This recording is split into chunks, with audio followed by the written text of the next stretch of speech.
지난주에 이어서 동일한 본문을 가지고 두 번째 설교를 하겠습니다. 지난주에 교회 설립 38주년을 기념하면서 말씀을 전했고 앞으로 한 2주 정도도 교회에 대하여 말씀을 전하고자 합니다. 교회를 섬기는 목사이고 사는 날 동안 교회를 섬겨야 할 것이기 때문에 저만 섬기는 것이 아니라 여러분도 마찬가지입니다. 우리가 신자가 된 이후로부터 우리는 세상을 떠날 때까지 교회를 떠나서 살 수가 없을 것이고 끝까지 우리는 교회를 섬기다가 하나님 나라에 들어가게 될 것입니다. 그래서 다른 목사님들도 마찬가지지만 제 마음에도 항상 교회에 대한 부담, 교회에 대한 애정, 교회에 대한 연구, 교회에 대한 탐구 이런 것이 늘 마음속에 있습니다. 어떻게 교회를 더 잘 이해할 것인가, 어떻게 우리 성도들에게 교회를 더 잘 소개할 것인가, 어떻게 더 좋은 교인이 되도록 만들어 드릴 것인가, 어떻게 더 나은 교인이 되기 위하여 함께 노력할 것인가가 늘 제 마음에 있습니다. 그래서 몇 주에 걸쳐서 교회에 대하여 더 이 말씀을 가지고 또 살펴보도록 하겠습니다. 의사이자 바울의 동력자였던 누가가 2권의 성경을 기록했습니다. 누가가 기록한 첫 번째 책이 누가복음이고 두 번째가 바로 사도행전입니다. 누가는 사도행전 1장과 2장에서는 오순절 성령 강림으로 인한 예루살렘 초대 교회의 설립 과정과 성령의 역사로 인한 초대교회에 나타난 선한 열매들을 보여주었습니다. 사도행전 2장 42절에 보면 성령 충만한 성도들은 열심히 사도들의 가르침을 받았고 믿음 안에서 형제 자매들과 깊은 영적인 교제를 나누었다 하는 것을 보게 됩니다. 또한 주님의 몸을 기념하는 성찬을 거행을 했고 한 마음으로 기도하기 위해서 애를 쓰기도 했습니다. 그런 그들을 주위 사람들이 칭찬했고 주님께서는 그 교회에 구원받는 사람들을 날마다 더해 주셨다고 했습니다. 누가는 사도행전 2장 43절에서 사도들로 인해서 많은 놀라운 일과 기적이 일어났다라고 밝히는데 이러한 놀라운 기적 중에 하나를 우리는 지난주 그리고 오늘 봅니다. 그게 바로 사도행전 3장에 나타나는 1절부터 10절까지 나타나는 그 이후에도 이어지고 있는 나면서부터 날 때부터 걷지 못하게 된 이 안진뱅이 거지에 대한 이야기고 이 사람을 고친 사건을 다루고 있습니다. 안진뱅이는 고칠 수가 없습니다. 사람의 힘으로 현대의학으로 불가능합니다. 그런데 2000년 전에 이런 안진뱅이를 고쳤던 그러한 기록이 오늘 성경에 나온다 하는 것입니다.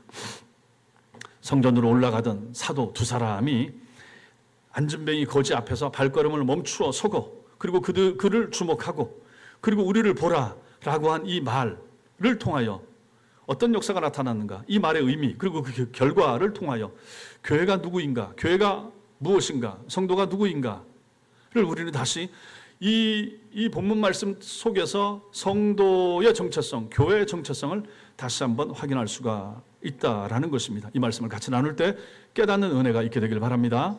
먼저는 기적의 배경, 지난주에도 우리가 봤지만 배경을 한번 보겠습니다. 제9시 기도시간 오후 3시라고 그랬죠. 당시 경건한 유대인들은 하루에 3번 오전 9시, 12시, 오후 3시 기도시간을 갖습니다. 예루살렘 성전에 올라가서 기도합니다.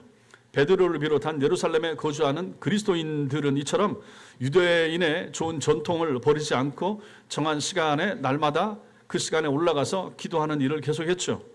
그리고 그들에게 기회에 닿는 대로 복음을 전했습니다. 이날도 마찬가지입니다. 베드로와 요한이 예루살렘 성전에 들어가는 문들이 여러 개 있는데 그 문들 가운데 뷰티풀 게이트, 미문이라고 하는 이 문을 이용하여 성전에 올라가고 있었습니다.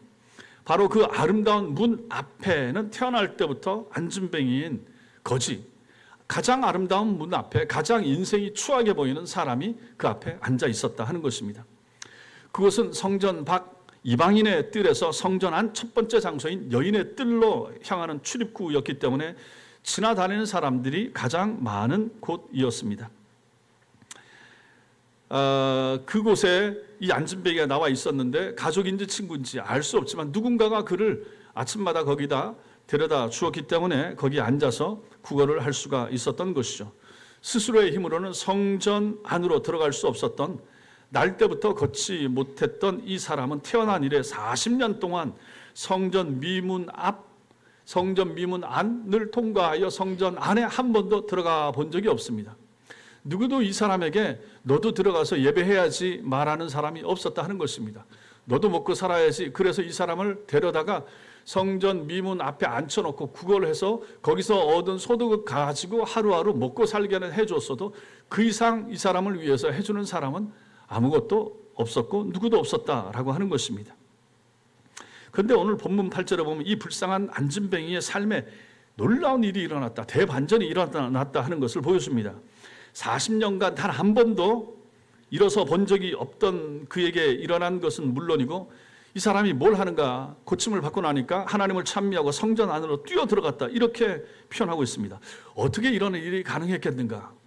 성도 여러분, 여러분과 저는 성경을 읽을 때 소설책처럼 읽는다든지 신화처럼 읽는다든지 이런 것을 절대로 해서는 안 된다 하는 것입니다. 내려놔야 됩니다. 성경은 사실이라, 창세기부터 요한계시록 끝까지 사실이고 사실일 수밖에 없고 반드시 일어날 일이라 라고 하는 사실을 꼭 기억하시고 성경을 읽으셔야 됩니다. 오늘 이 일도 마찬가지입니다. 이것이 어떤 신화 속에 일어나는 그러한 일 중에 하나처럼 절대로 이렇게 생각해서는 안 된다 하는 것입니다. 이 일은 분명히 일어났다. 어떻게 이 일이 가능했겠는가? 6절과 7절 말씀 거기 보면 6절 7절 우리 다시 같이 읽겠습니다. 시작. 베드로가 이르되 은과 금은 내게 없거니와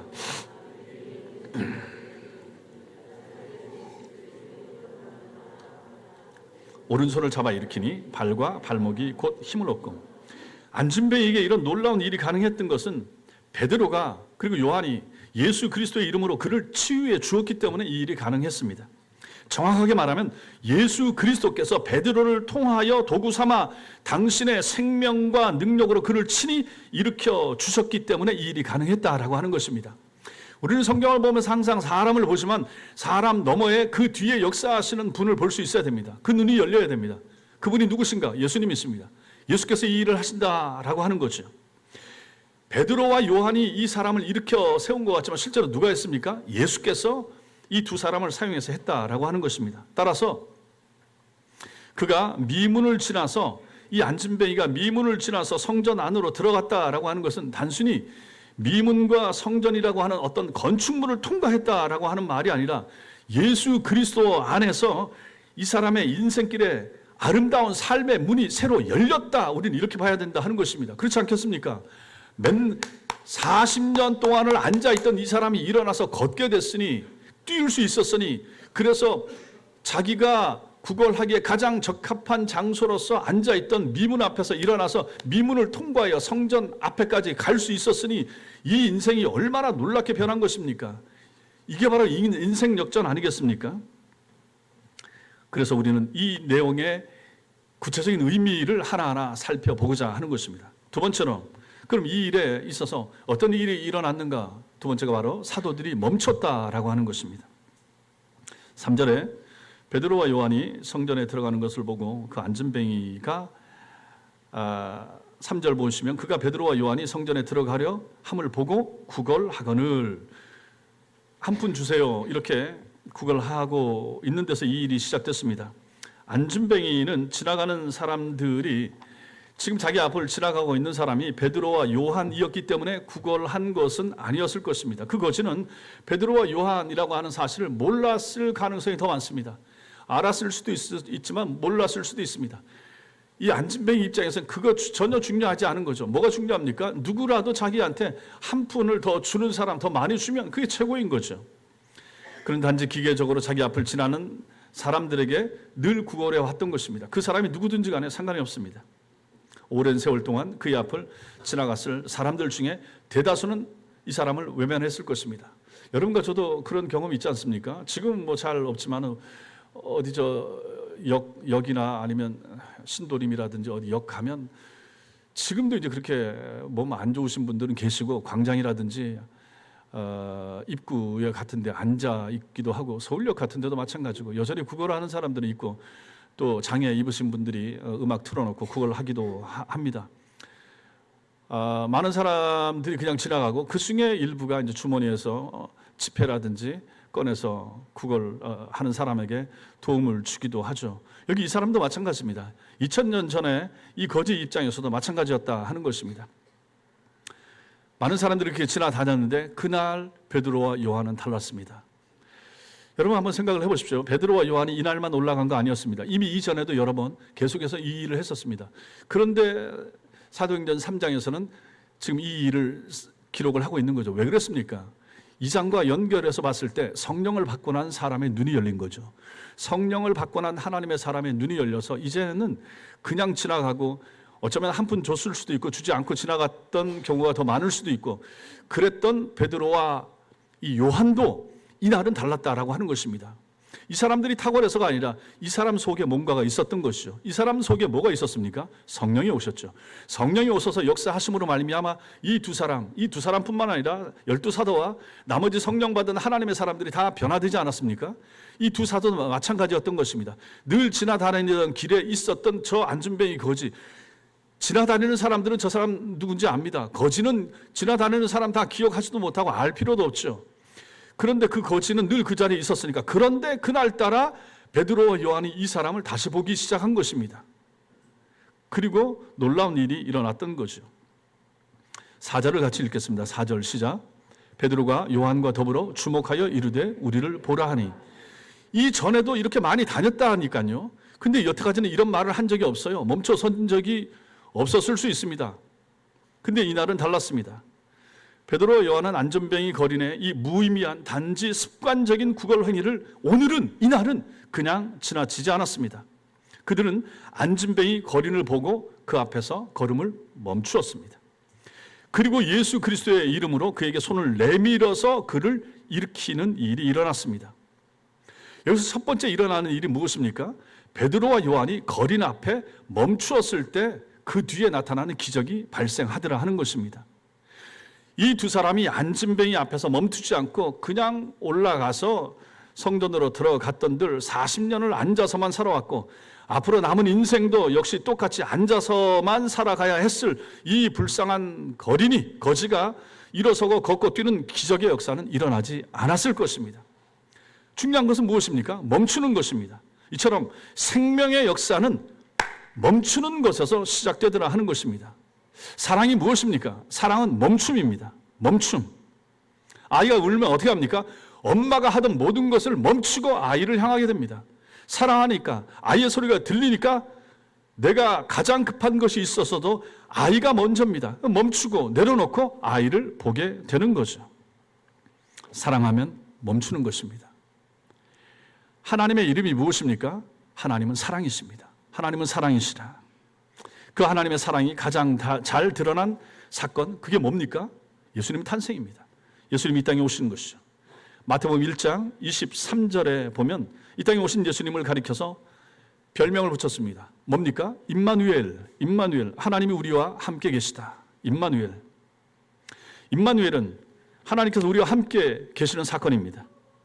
인간을 사랑하시는 하나님께서 하나님이시기를 잠시 멈추시고 사람의 몸을 입고 인간이 되어서 이 땅에 오신 일, 그것이 바로 예수님의 탄생입니다. 삼위로 존재하시던 하나님께서 그 중에 제2위 예수님께서 하나님으로 존재하던 그 형태에서 멈추시고 사람의 몸을 입고 이 땅에 오신 것, 그것이 바로 예수 탄생, 예수의 이 땅에 오심, 성육신 하심, 그것이 되는 것입니다. 예수님의 오심은 하나님의 멈춤이 되는 거죠. 그 하나님의 멈추심으로 인해서 여러분과 제가 구원받고 하나님을 믿게 되는 하나님의 사람이 되고 하나님 나라 들어갈 수 있게 된 힘을 얻은 것입니다. 그렇다면 이게 얼마나 중요합니까? 하나님께서 먼저 멈추셨구나. 그 아들을 이 땅에 보내시기 위하여 하나님께서 먼저 멈추심이 있었다라고 하는 것입니다. 자, 그렇다면 이제 우리 편에서 어떻습니까? 하나님을 향한 인간의 믿음, 역시 하나님에 대한 인간의 멈춤이라고 할 수 있지 않겠습니까? 생각해 보십시오. 여러분과 제가 예수 안 믿었을 때를 생각을 해보십시오. 안 믿고 세상에서 살아오고 교과서에서 배운 인류의 기원을 우리가 받아들이고 과학 상식을 받아들이고 하던 그것을 내려놓고 멈추고 성경을 받아들이기 시작했을 때 어떻게 됩니까? 우리는 이제 믿음의 길로 가기 시작했던 것이죠. 세상적인 가치관을 멈추고 내려놓고 성경적인 가치관을 받아들이기 시작했을 때 그 사람은 신자의 길로 가기 시작하는 것입니다. 세상에서 익힌 가치관이나 세계관을 멈추고 성경을 대할 때 우리는 전혀 다른 세계를 경험하게 되는 것입니다. 그러므로 멈춤이 얼마나 중요한가. 세상의 불신자들도 저 빠른 걸음을 멈추고 교회로 들어와야 그 인생이 달라진다는 것입니다. 그러니 멈추는 것이 얼마나 중요한가 하는 것입니다. 여러분과 저 신자의 삶도 한번 생각을 해보십시오.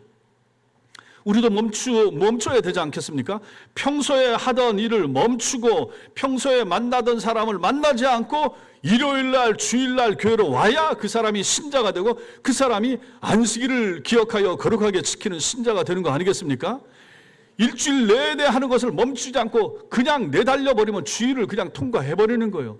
이 사람은 신자일 수가 없는 것입니다. 물론 한 번 주일을 뺐다고 해서 이렇게 말하는 것은 아닙니다. 멈춰야 됩니다. 성경을 읽기 위하여 내가 하던 일들을 멈추었을 때 나는 성경을 읽을 수가 있게 되는 것입니다. 기도하려고 틈을 내는 것, 기도하기 위해서 교회 오는 것, 다른 일 하던 것을 멈추고 기도에 시간을 드릴 때 우리는 하나님을 영적으로 교제할 수가 있게 되는 것입니다. 주일을 맞이하여 하던 일을 멈추고 가족들을 데리고 함께 교회를 가자라고 하는 것, 이 모든 것 다 무엇입니까? 삶의 멈춤입니다. 빨간 주일날 멈추라라고 하는 것입니다. 세상에서 하던 거 멈추고 주일날 교회 가고 말씀 듣고 성도들과 교제하고 신자의 삶을 살라라고 하는 것입니다. 멈추는 날입니다. 그러므로 여러분과 제가 멈추는 것이 얼마나 중요한가 하는 것을 여기서 보게 되는 거죠. 이런 멈춤이 없으면 그 사람은 신자로 살기가 어렵습니다. 인간이 삼위일체 하나님의 말씀 앞에서 자기 생각, 자기 판단, 그리고 자기 계산을 멈출 때만 그 하나님의 생명과 능력으로 체험받고 하나님의 도구가 될 수가 있는 것입니다.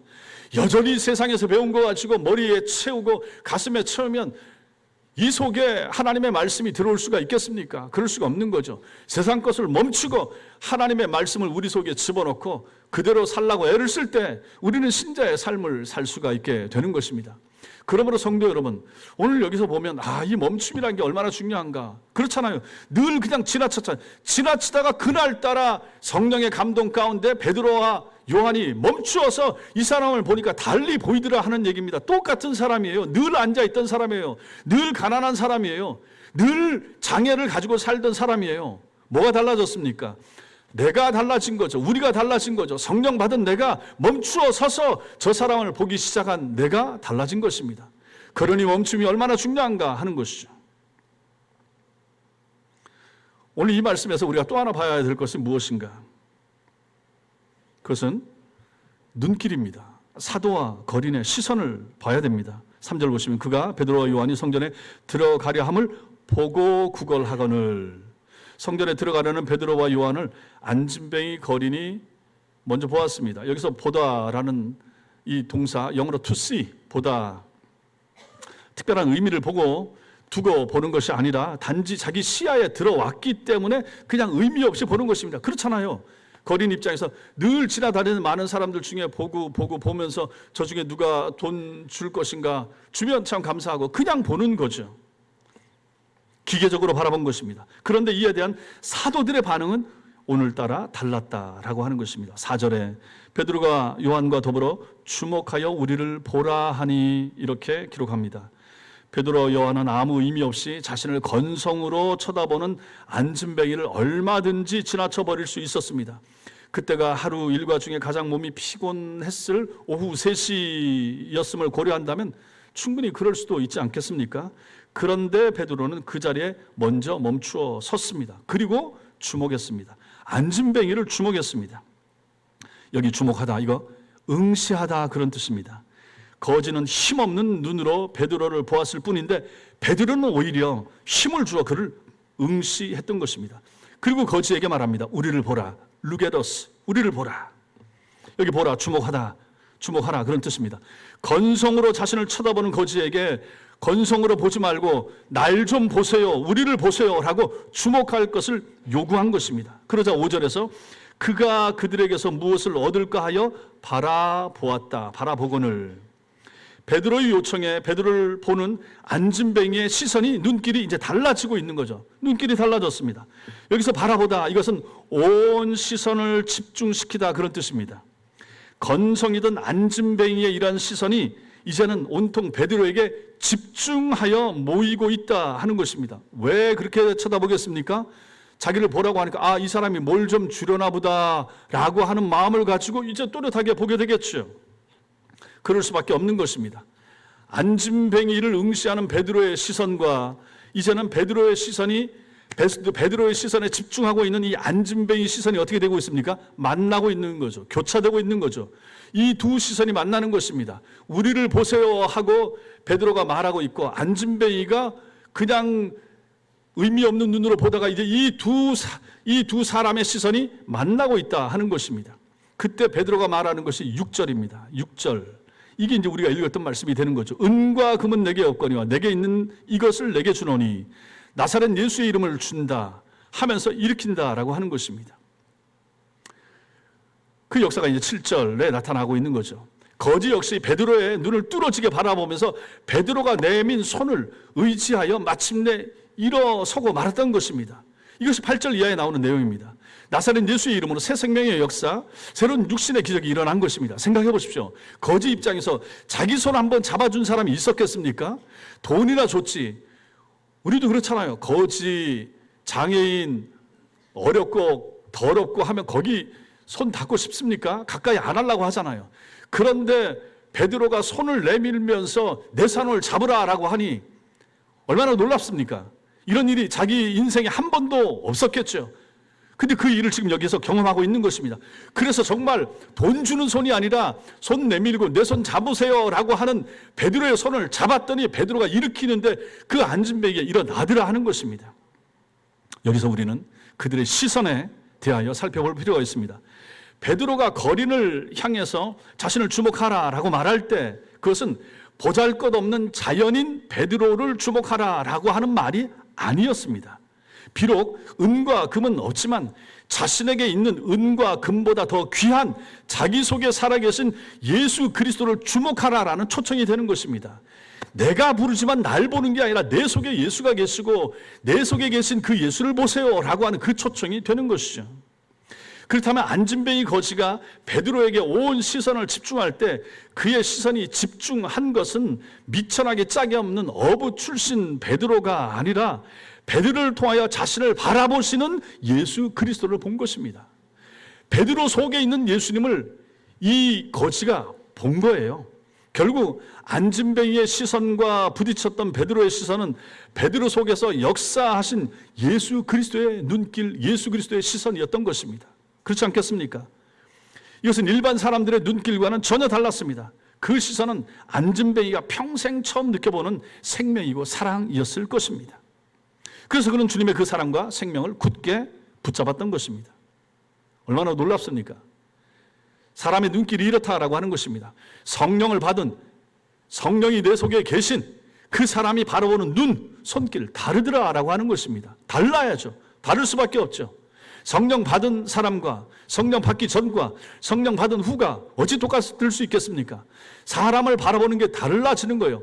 가치관이, 세계관이, 인생관이 달라지잖아요. 거지를 바라보는 베드로와 요한의 시선이 달라진 것이에요. 그러니까 눈길도 달라지더라라고 하는 것입니다. 마찬가지로 그때 베드로가 내밀었던 손은 베드로의 손이 아니라 안진뱅이를 살리기 위해서 십자가에 못 박혀 보혈을 흘리셨던 바로 그 예수 그리스도의 손길이 베드로의 손이었던 것입니다. 피 묻은 주님의 손이 안진뱅이의 손을 잡아서 일으킨 것입니다. 예수님이 살아계십니까? 살아계시죠. 눈에 보입니까? 안 보이죠. 근데 예수께서 어떻게 역사하십니까? 사람을 통해서 역사하시는 거예요. 누구를 통해서 역사하십니까? 여러분과 저를 통해서 역사하십니까? 우리 신자들 통해서 지금도 역사하시는 것이죠. 우리는 작은 예수들입니다.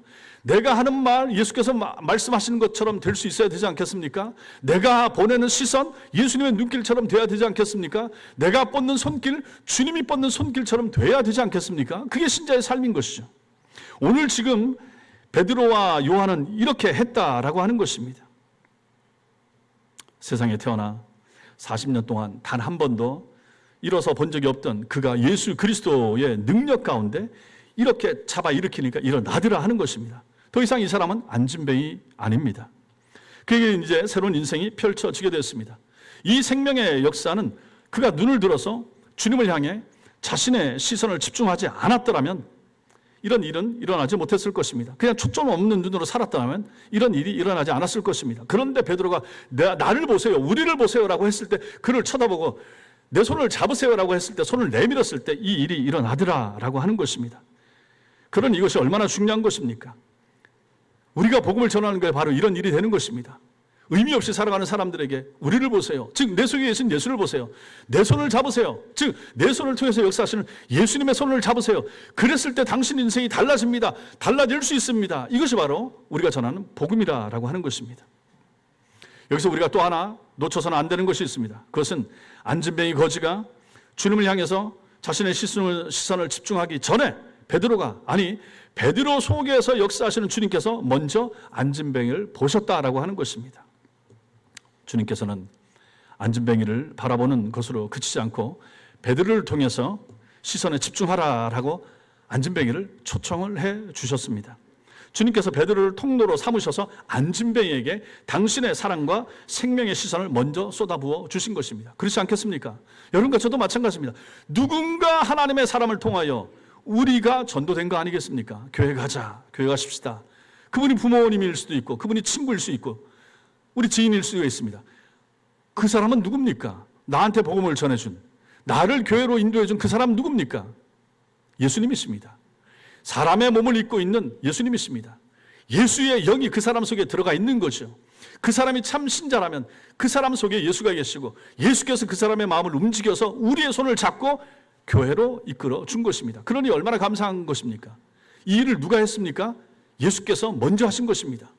예수께서 베드로의 눈길을 통하여 베드로 속에서 먼저 안진뱅이를 보셨습니다. 그리고 베드로를 통하여 먼저 손을 내밀었습니다. 그럼 이거 누가 한 것입니까? 예수께서 하신 것입니다. 항상 예수님이 먼저입니다. 우리가 먼저 교회에 온 것이 아닙니다. 내가 먼저 예수를 믿은 것이 아닙니다. 하나님의 손길, 하나님의 역사, 하나님의 일하심이 먼저입니다. 하나님이 시기를 멈추고 성자 예수를 땅에 사람의 몸을 입혀서 보내신 분이 하나님이시고, 하나님이 먼저 그 일을 하셨습니다. 우리는 아무런 생각도 없을 때, 우리가 신자가 되고 예수를 믿게 된 것도 마찬가지라고 하는 것입니다.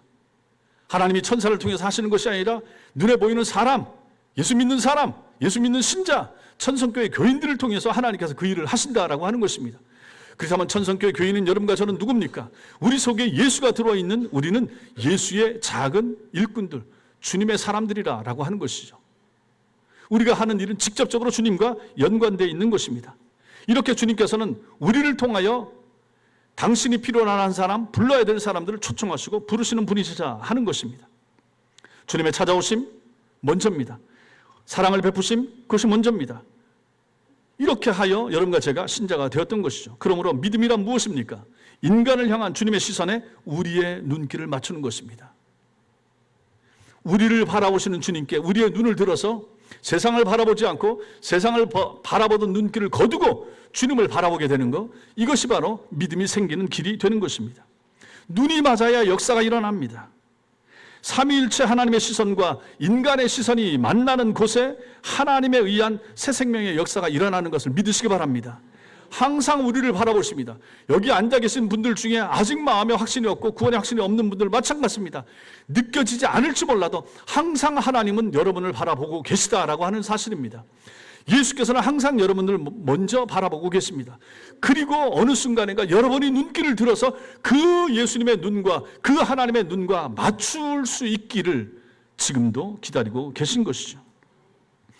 지금 여러분들의 눈길을 무엇을 향하고 계십니까? 여러분이 집중하여 보고자 하는 것이 무엇입니까? 영원한 가치가 있는 것을 좀 보셔야 되지 않겠습니까? 우리를 위해서 역사하시는 하나님의 일하심을 볼 수 있어야 되지 않겠습니까? 신자인 여러분과 저에게도 마찬가지입니다. 무엇을 보십니까? 무엇을 보고자 하십니까? 정말 좀 이런 생명의 역사를 일으키는 곳에 우리의 눈길을 좀 보내야 되지 않겠습니까? 생각해 보십시오. 베드로와 요한이 바라봄으로 말미암아 그 사람을 일으켜서 이 놀라운 역사를 성경 속에 사도행전 3장 속에 집어넣은 것, 멈춘 곳에서 바라보는 곳에서 시작되지 않았습니까? 그렇다면 여러분과 저도 신자로서 좀 잘 멈출 수 있어야 될 것이고 잘 볼 수 있어야 되지 않겠습니까? 좀 의미 있고 가치 있는 것을 바라봐야 되지 않겠습니까? 우리 자신이 눈을 들어서 영원한 세계와 하나님 나라를 날마다 바라보는 것은 당연한 것이고, 여러분과 제가 예수 안 믿는 사람들의 저 영혼의 저 불쌍한 영혼을 바라볼 수 있는 눈이, 영적인 눈이 열려야 되지 않겠습니까? 교회를 사랑하고 교회를 섬기고 내가 하나님의 교회를 위해서 무엇을 할 것인가 하는 것도 눈이 열려야 보지 않겠습니까? 교회가 무엇이 필요한가? 내가 가지고 있는 능력과 재능을 가지고 교회를 위해서 무엇을 할 것인가? 눈이 열린 사람만이 할 수가 있습니다. 일꾼은 어떻게 됩니까? 내가 하고자 하는 일, 내 재능을 가지고 교회를 위해서 뭔가를 하고자 할 때 바라봐야 그 일을 하게 되는 거 아니겠습니까? 눈이 열려야 됩니다. 바른 것을 볼 수 있어야 됩니다. 가치 있고 의미 있는 것을 볼 수가 있어야 되는 것입니다. 그랬을 때 우리는 새로운 일을 할 수가 있게 되는 것이죠. 그렇게 눈이 열린 사람을 통하여 하나님께서 새로운 역사를 우리를 통해서 감당하신다 하는 사실 믿으시기 바랍니다. 마지막으로 우리가 하나 더 볼 것이 있습니다. 정신을 차리십시오. 더울 수 있지만 눈을 뜨세요. 눈을 뜨셔야 말씀이 들립니다. 베드로가 이 사람의 손을 잡고 이렇게 세웠을 때 그리스도께서 베드로를 통해서 그를 일으키셨습니다. 성경이 이렇게 말합니다. 발과 발목이 곧 힘을 얻고 뛰어서서 걸으며 그들과 함께 성전으로 들어가면서 걷기도 하고 뛰기도 하며 하나님을 찬송하니 이렇게 말씀합니다. 우리가 잘 아는 것처럼 사도행전의 기록자 누가는 의사입니다. 의사는 병 치료하는 거, 고치는 거 이런 거 제일 관심이 많죠. 얼마나 놀라웠겠습니까? 누가가 이 내용을 베드로를 통해서 듣고 이 내용을 적어서 사도행전 속에 집어넣었을 것입니다. 그런데 그런 일이 일어났다고요? 말만 가지고 날 때부터 안진뱅이였던 사람을 40세가 넘은 사람을 그렇게 다리가 무릎이 발목이 완전히 굳어있던 사람을 베드로와 요한이 당신 두 사람이 손을 내밀어서 예수 그리스도의 이름으로 이렇게 세웠다고요? 그런 일이 일어났다고요? 그 일을 베드로가 다 일일이 설명을 해줬을 것입니다. 그것을 가지고 적은 거예요. 그는 의사답게 안진뱅이에 일어난 이 현상을 의학적으로 정확하게 기록을 하고 있습니다. 우리말에 나오는 여기 발은 이 헬라어로 발바닥입니다. 그리고 발목으로 번역된 단어는 복사뼈를 일컫는 전문 용어입니다. 이 두 단어 모두 성경 다른 곳에 안 나오고 여기만 한번 딱 나오는 단어입니다.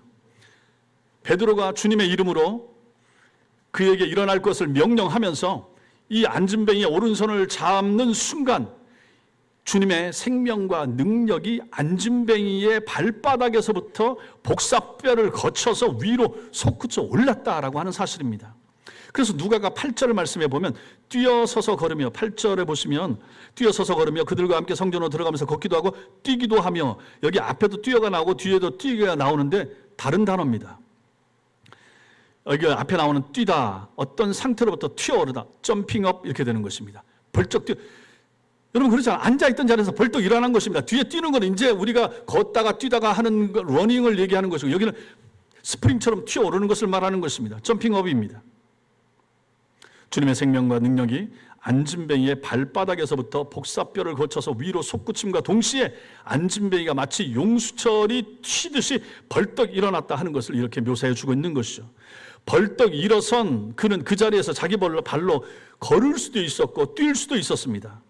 안진뱅이 거린이 베드로를 통한 주님의 능력으로 고침을 받은 직후에 그가 처음으로 한 일이 뭡니까? 그 뒤에 보니까 8절에 그들과 함께 베드로와 요한과 함께 성전으로 들어가면서 걷기도 하고 뛰기도 하고 하나님을 찬송하니 이렇게 이어지고 있습니다. 하나님을 찬송했다. 많은 사람이 마음만 먹으면 들어갈 수 있었던 성전을 이 사람 한 번도 지금까지 들어가 보지 못했습니다. 그랬던 그가 이제 베드로와 요한과 함께 자신의 발로 걷고 뛰어서 성전 안으로 들어가게 된 것입니다. 우리는 이런 걸 상상하기 어렵습니다. 왜냐하면 내 삶에 이런 것이 한 번도 일어나 보지 않았기 때문입니다. 내가 만약에 여러분 한번 장애가 있었다. 이런 장애가 있대. 이 장애가 완전히 낫다. 내가 안진뱅이에서 40년이 안진뱅이인데 이게 어떤 사람이 손 내밀어 일어서세요. 예수님 이름으로 일어나세요 하고 일으켰더니 그때 힘이 팍 들어서 벌떡 일어나서 뛰듯이 일어나고 내가 시험해보니까 걸을 수가 있고 뛸 수가 있었다. 생각을 해보십시오. 우리는 상상하기가 이게 어렵습니다. 한 번도 이런 경험을 해본 적이 없기 때문이죠. 그런데 이 일이 일어났다. 이거 얼마나 놀랐겠습니까? 이 당사자 입장에서는요. 우리가 어떤 작은 병 하나 고치고 치유받았다고 해도 좋다고 하고 감사하고 저 잘못된 암 검진 나왔다 아니라고 해도 막 이거 참 마음을 쓸어내리고 이렇게 하는데 이렇게 인생을 40년 동안 앉아 살다가 스프링처럼 팍 튀어서 일어나고 그 다음부터 걷고 뛸 수 있었다 생각을 해보십시오. 얼마나 놀랐겠습니까? 얼마나 감격스럽겠습니까? 이 사람이 이제 성전 안으로 들어가기 위해서 통과해야 될 문이 있습니다. 그 문이 바로 미문입니다. 지금 미문 앞에 앉아 있었잖아요. 일어났습니다. 튀듯이 일어났습니다. 이제는 미문을 통과하여 성전 앞까지 가야 되는 것입니다. 안진뱅이에 있어서 절망과 눈물의 문이었던 미문을 자기 발로 통과함으로 미문이 그에게도 이제 진실로 아름다운 문이 된 거죠. 뷰티풀 게이트. 아름다웠죠. 근데 자기하고는 상관이 없었어요. 자기는 그 앞에서 한 푼 줍쇼 구걸이나 해야 되니까 저 문이 아름답든지 말든지 전혀 상관이 없었죠. 그렇게 아름답다고 하고 한 25m 되는 그러한 문이었다고 하고 참 너무 아름다워서 이름 자체를 미문이라고 지었던 그 문이었지만 이 안진뱅이 거지에게는 상관이 없었죠. 소용이 없었죠. 의미가 없었죠. 근데 이제 그 문이 어떻습니까? 자기 인생에도 즐거움과 기쁨과 아름다움으로 다가오고 있다 하는 것입니다. 왜 그렇습니까? 자기 삶이 바뀌었거든요. 어떻게 바뀌었습니까? 이제는 자기가 더 이상 장애인이 아니거든요. 이제는 걸을 수 있고 뛸 수가 있게 된 것이거든요. 거지로 구걸하던 인생에서 자기 발로 걸으며 이제는 하고 싶은 건 뭐든지 할 수 있게 된 지금, 이거 얼마나 놀라운 일인가 하는 것입니다. 우리의 눈을 들어서 우리를 바라보고 계시는 하나님과 시선이 마주치는 것에서부터 안진뱅이와 같이 비천한 우리의 인생은 비로소 아름다운 미문을 통과할 수 있게 되는 것입니다. 여러분과 저도 마찬가지 아니었습니까? 우리는 안진뱅이 아니었지만 지난주에 말씀에서 본 것처럼 이 거지가 누군가, 이 안진뱅이가 누군가, 영적으로 예수 몰랐던 사람 전부 다 영적인 거지 아닙니까? 영적인 안진뱅이 아닙니까?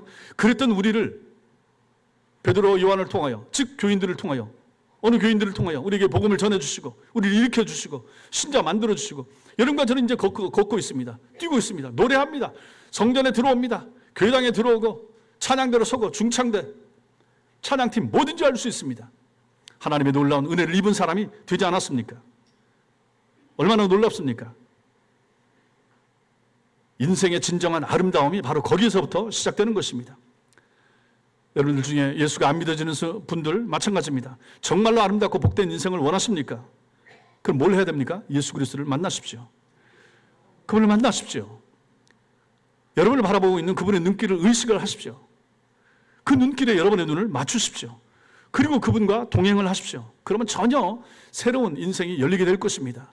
이 안진뱅이가 미문을 통과하고 성전까지 들어가서 이제 하나님을 찬양하고 베드로와 요한과 똑같은 자리에 있을 수 있게 되었던 것처럼 그런 인생을 우리도 맛볼 수가 있게 된다 하는 사실입니다. 사랑하는 성도 여러분, 우리 주님께서는 마태복음 6장 26절에서 공중의 새를 보라 이렇게 말씀하셨습니다. 여러분, 여기서 단순히 하늘 날아가는 새를 감상하라 그 말입니까? 아닙니다. 심지도 않고 거두지도 않고 창고에 모아들이지도 않는 새들을 친히 먹이시고 기르시고 보호하시고 책임져 주시는 하나님을 보라 하는 말이 되는 것입니다. 새를 보면서 저 새도 먹이시는 하나님을 보고 너는 얼마나 귀하냐, 내가 너를 먹이는 것을 왜 못 깨닫느냐, 이것을 알려주시기 위해서 새를 보라고 말씀하시는 것입니다. 그 하나님이 바로 우리 하나님이십니다. 그 하나님 아버지와 시선을 맞추라라고 하는 것입니다. 눈길을 맞추는 것, 그래서 이토록 중요한 것입니다. 그 눈 맞춤이 바로 믿음입니다. 믿음이 뭡니까? 어디에 하나님이 보여요? 어디에 예수가 보여요? 근데 예수쟁이들은 전부 다 예수 믿는다는 거죠. 왜 그렇습니까? 우리의 눈을 보이지 않는 하나님의 눈과 맞추기 때문에 우리는 믿는 자가 되는 것입니다. 이게 바로 신자가 되는 거예요. 안 보이는 것을, 헛개비 같은 것을, 유령 같은 것을 본다고 믿는 사람들, 근데 우리는 진짜로 본다니까요. 믿음을 통해서 보는 것입니다. 이렇게 눈 맞추는 거, 이게 바로 믿음이 되는 것입니다. 우리 인생의 미문은 땅의 것이나 세상의 것에 의해서가 아니라 오직 위로부터 하나님께서 내려주시는 하나님의 생명과 하나님의 사랑에 의해서만 그 문이 열릴 수가 있습니다. 우리 모두 세상의 것과 자기 욕망, 자기 감정에만 집착하느라 우리와 함께 계시는 삼위일체 하나님을 보지 못한 채 성전 미문 앞 거지처럼 영적 안진뱅이, 영적 거린으로 살아왔음을 인정하면서 회개하셔야 됩니다. 내가 그런 인생이었습니다 하고 하나님 앞에 회개해야 됩니다. 오늘 본문의 안진뱅이 거지가 바로 우리 자신의 모습인 것을 우리는 자백해야 하는 것이죠. 그리고 우리 가운데 오셔서 우리를 바라보시고 우리를 응시하시고 계시는 주님을 향해서 이제 우리의 눈을 들어야 됩니다. 그분의 시선에 우리의 눈길을 고정시키고 맞출 수 있어야 됩니다. 그리고 그분의 이름으로 일어나 그분께서 우리 앞에 활짝 열어두신 생명의 미문, 진리의 미문으로 다 함께 들어갈 수 있어야 됩니다. 그래야 인생처럼 살 거 아니겠습니까? 그 사람도 사람이었지만 미문 앞에 앉아있는 안진뱅이였을 때 누가 그 사람을 자신들과 똑같은 사람으로 취급했겠습니까? 저 사람은 하나님도 필요 없어. 돈이나 필요해. 자기들만 성전 안에 들어가고 하나님 찬양하고 말씀 들으러 들어가면서 이 사람은 아예 제쳐놓고 그렇게 지내지 않았습니까? 근데 이 사람이 일어나니까 이제는 사람 구실을 하잖아요. 이제는 또 우리와 똑같은 사람으로 대접을 받잖아요. 미문을 통과하고 성전까지 갈 수 있는 사람이 되지 않았습니까? 왜 이렇게 됐습니까? 예수를 만나니까 인생이 이렇게 바뀌더라 하는 것입니다. 그러니 예수를 만나야죠. 인격적으로 예수를 만나야죠. 딸들도 아들들도 예수를 만나야 되고 우리 부모님들도 마찬가지고 우리 자신도 마찬가지고 예수 만나는 경험이 우리 속에 있어야 되지 않겠습니까? 이게 바로 신앙이 되는 것이죠. 참된 생명, 참된 사랑, 참된 능력, 참된 소망, 참된 위로, 그리고 인생의 참된 해답 오직 예수 그리스도에게 있다는 사실 믿으시기 바랍니다. 교회는 이렇게 예수님을 전하는 것입니다. 교인들은 예수님을 소개하는 사람들입니다. 교인은 속에 예수가 담겨진 사람입니다. 누구처럼? 베드로와 요한처럼. 베드로와 요한처럼 예수가 있으면 눈이 달라집니다. 보는 게 달라집니다. 생각하는 게 달라집니다. 대하는 게 달라집니다. 더럽지 않습니다. 손을 내밀게 됩니다. 붙잡게 됩니다. 그리고 예수의 생명을 전해주게 되는 것입니다. 이러한 예수의 생명이 여러분 속에 충만하시기를, 그리하여 힘있고 능력 있는 성도로 살아가시기를 주님의 이름으로 축원합니다. 기도하겠습니다.